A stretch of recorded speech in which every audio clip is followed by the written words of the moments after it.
Hello and welcome back to the channel, everyone. This is Motor Mike Media, and as always, I'm Motor Mike, and today we're talking about some Dodge news. Dodge had a very exciting week. Now I'm going to just hit some of the highlights here, and we'll start with the Charger and Challenger. They're gone in 2023. That'll be the last year of production, but they're going out with a bang. Special colors are coming back. One-year only colors will be available for this year, so you can customize and personalize your vehicles the way you want them. The Hellcat itself is still here for one last year, so if you want it, get it now. Now the Challenger, you'll be able to get in a drop top. Now a lot of people have always wondered why Dodge never did this from the beginning. Now a lot of people have been taking the aftermarket shops to get this done, but now you can order one and basically the factory will build your vehicle. They'll send it out to drop top customs for $25,999. They'll turn it into a convertible. It looks pretty sharp actually. Now yes, it's a pretty penny, but it's a 1 year only, a last hurrah. So if you're into these vehicles, buy them now while you can. And also, the good old Durango Hellcat is coming back for 1 year as well. Now, the Durango is limited production for 2021. They're bringing it back because popular demand, and they give it one last good old hurrah. Now, I like that thing, so if you need the 700 plus horsepower and 3 rows, that's the way to go. Moving on to day 2, basically it's a 2023 Dodge Hornet. Now I think this vehicle actually looks pretty sharp in the front end. You can see the front end has a scalloped hood, the nice LED lights that gives it that Dodge DNA. This is technically an Alfa Romeo, Tonale if you will. Now Alfa Romeo, yes, it's built in Italy and stuff like that, but they have a pretty playful platform. Dodge said, hey, this has Dodge DNA in it. This is a very quick vehicle. It's supposed to be sporty. It's a sporty CUV vehicle.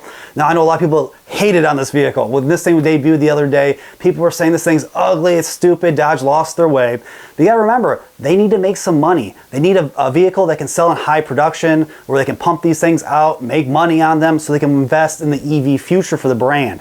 This vehicle comes standard with all-wheel drive, which is awesome. It starts just under $30,000, and 2-liter turbo engine is standard. That thing makes 268 horsepower and 295 pound-feet of torque. 0 to 60 is like 6.5 seconds. It's supposed to be a nice playful platform, so we'll have to wait and see when people start testing these how it actually is.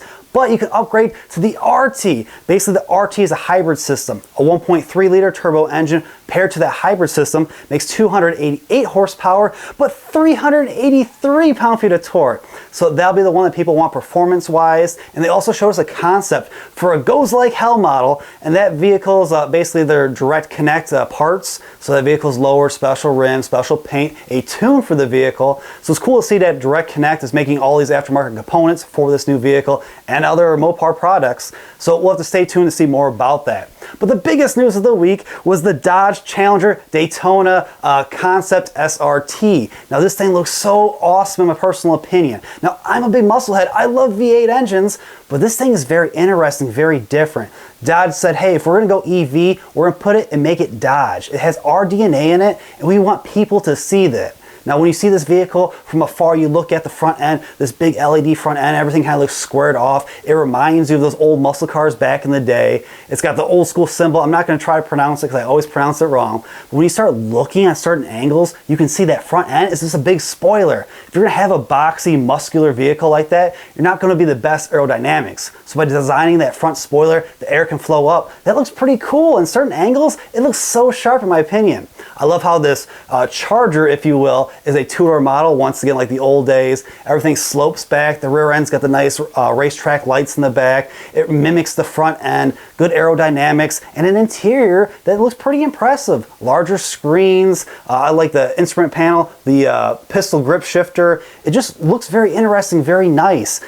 They have the Banshee symbol. This is the Banshee platform basically, or the power plant you should say.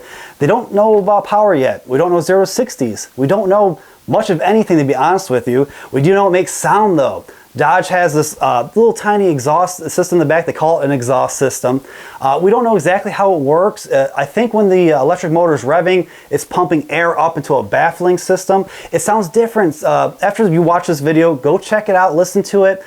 People that went to the event, the people that race cars for a living, that have car collections, older gentlemen that are just gearheads in general, were pretty impressed by this. They said in real life it looks better than photos. In real life it sounds better than it does in these videos, which is really impressive that some of these hardcore gearheads that aren't really into electric vehicles said that they would probably rock one of these in the future.